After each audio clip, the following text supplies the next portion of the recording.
April 2026, a rare and intense planetary alignment is unfolding. Mars and Saturn are coming together. In astrology, this is just not a conjunction. Conjunction तो मामूली चीज होती है, ये तो एक कोलाइजन है पावर एंड प्रेशर की। और जब ये एनर्जी एक्टिवेट होता है ना पॉलिटिकल चार्ट्स में, तो भाई साहब पावर स्ट्रगल्स होते हैं, हिडन कॉन्फ्लिक्ट सरफेस करते हैं, और लीडरशिप जो है कार्मिक टेस्ट फेस करती है। सबसे बड़ा जो सवाल उठता है ना वो ये है कि how is this going to impact the Indian political landscape. Most importantly, what does it mean for the West Bengal election? The electoral energy is already, hyper. So let's decode it. अब generally पता क्या होता है, whenever there are two planets which are so different in their energies, Saturn is authoritarian, it is traditional, it is slow. Mars is quick, vital, and it is aggressive. जब ये दोनों conjunct हो रहे हैं तो सिस्टम वर्सेस ईगो का clash हो जाता है, और यही चीज हमको देखने को मिलेगा in the West Bengal political arena. Leadership पे प्रेशर पड़ेगा दोनों से, from inside the party also and also from the opposition, और पब्लिक की तो छोड़ो ही बात।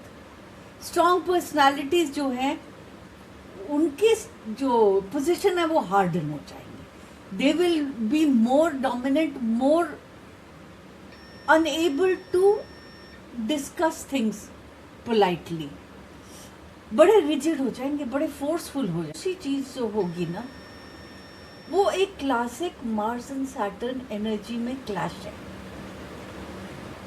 कि मंगल जो है it wants to act now, Saturn कहता है ठहरो, wait for the consequences, let us analyse things, let us discuss.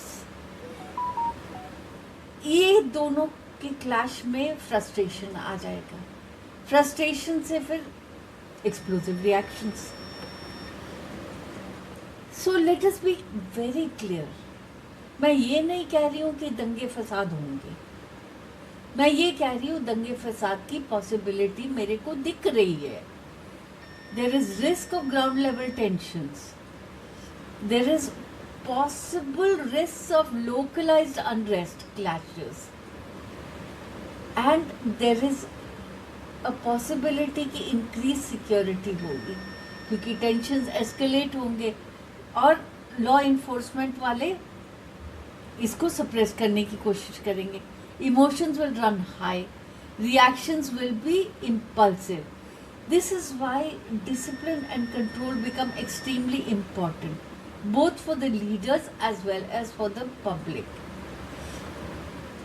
अब मुझे इसमें एक कार्मिक मैसेज दिख रहा है। सैटर्न हरदम एक सवाल पूछता है, पता है, इज इट अलाइन्ड विद धर्म? ये शनि का रोल है in astrology. It always looks for the righteous path, what is align to the dharma. Mars जो है एग्रेशन है, वो करेज देता है, सैटर्न कॉन्सिक्वेंसेस देता है, सैटर्न रिजल्ट्स देता है।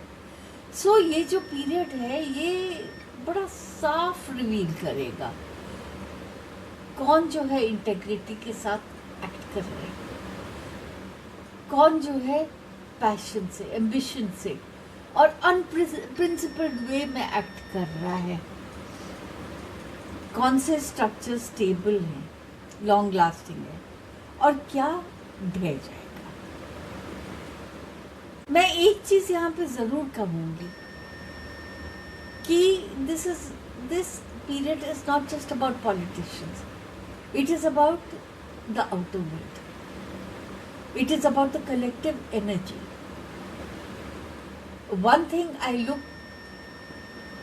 am kind of anticipating is कि there is going to be a lot of water intense activities, storms, cyclones, tsunami, earthquakes especially near water bodies, क्योंकि ये जो अरीना जो है इस कंजंक्शन का, ये एक वाटरी प्लैनेट में है. Even if there are unrest, if there are wars, anything that is happening around the oceans. So be very careful about that. Practice grounding meditation. मूलाधार पर meditate करिए. Offer service and charity. Light a diya on Saturdays and stay grounded. Avoid unnecessary arguments. Be mindful of emotional triggers.